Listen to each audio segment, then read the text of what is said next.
இப்போ வெங்கடேஷ், நீங்க இந்த மாதிரி விஷயங்கள் ஆன்மீக சர்க்கிள்ஸ்ல பேசும்போது, இப்போ ரெஃபரன்ஸ் டு T20 இந்த மாதிரி எக்ஸைட்மெண்ட் திடீர்னு மாறும், லைஃபே மாறும்ன்ற மாதிரிலாம் பேசும்போது, கிரிக்கெட் ரெஃபரன்ஸ் வரும்போது ரெஸ்பான்ஸ் எப்படி இருக்கும்? நல்லா ரசிக்கிறாங்க சார். Okay. உண்மையா நான் ஒரு விஷயம் சொல்லுவேன். இந்த T20 ஒரு இன்னிங்ஸ்ல 120 பால், ஒரு முழுமையான வாழ்க்கைனா 120 வருஷம்னு சொல்றோம். வாவ். அப்போ 120 பால் கொண்ட ஒரு இன்னிங்ஸ் தான் 120 வருஷம் ஒரு மனுஷன் வாழ வேண்டிய வாழ்க்கை. இத 4 பகுதியா நீங்க பிரிச்சா மேட்டர் ஓவர். இந்த ஒரு T20 மேட்ச முதல் 30 பால் இருக்கு பாருங்க, இறங்கி அடிக்க வேண்டியதான். பவர் பிளேல 6வது ஓவர் கூட கேர்ஃபுல்லா ஆடணும். ஓகே. முதல் 30 பால் என்னவா இருந்தாலும் அடிச்சே தீரணும், இல்லைன்னா வழி கிடையாது. அது போலதான் முதல் வாழ்க்கையில 1ல இருந்து 30 வயசு வரைக்கும் படிப்பு, விளையாட்டு, மற்ற எக்ஸ்ட்ரா கரிக்குலர் திறமையை வளர்த்தே ஆகணும். காலை எழுந்தவுடன் படிப்பு, பின்பு கனிவு கொடுக்கும் நல்ல பாட்டுன்னு வளர்ந்தே ஆகணும்.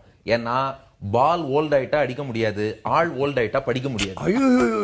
அடுத்து 31ல இருந்து 60வது பால் வரைக்கும் ஸ்ட்ராட்டஜிஸ் ஃபார்ம் பண்ணணும். பிட்ச் வந்து எப்படி இருக்கு, நாம ஸ்கோர் பண்ணணும்னா இதுல பவுன்ஸ் எப்படி, சீம் எப்படி, ஸ்விங் எப்படி, இதெல்லாம் நல்ல லைஃப் அசஸ்மெண்ட்.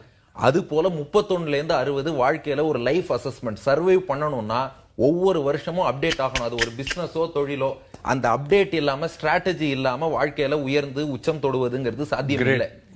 61ல இருந்து 90வது பால் வரை விக்கெட் விடாம ஆடணும். அப்பதான் டெத்ல அடிக்க ஆள் இருப்பாங்க. அது போல 61 டிக்கெட் வாங்காம ஆடணும். அதே மாதிரி 61ல இருந்து 90 வரை டிக்கெட் வாங்காம இருக்கிறதுக்கு உடம்பு ஹெல்த்தை பாத்துக்கணும், ஓய்வு எடுக்கணும், ஒரு வாக்கிங் போகணும், யோகா பண்ணணும், எக்ஸசைஸ் பண்ணணும். பேரம்பேத்திய பார்த்து சந்தோஷமா உழைச்சாச்சு, இனிமே ஓய்வு.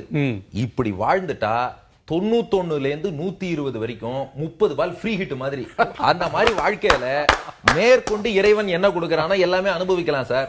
அந்த மாதிரி ஒரு 120 முழுமையான ஆயுள வந்து இந்த 120 பால் கொண்ட T20 இன்னிங்ஸ் நம்ம காட்டுது. அப்படி இல்லாம பவர் பிளேயை வேஸ்ட் பண்ற மாதிரி இளமையை வேஸ்ட் பண்ணிட்டு படிக்காம இருந்து அதுக்கப்புறம் ஸ்ட்ராட்டஜிஸ் ஃபார்ம் பண்ணாத மாதிரி வாழ்க்கையும் வீணடிச்சிட்டு 61ல இருந்து 90 வரைக்கும் அப்ப நான் அடிக்கலாமான்னு யோசிச்சாருன்னா டீமும் ஆல் அவுட் ஆயிடும், இவரும் ஆள் அவுட் ஆயிடுவார். 120.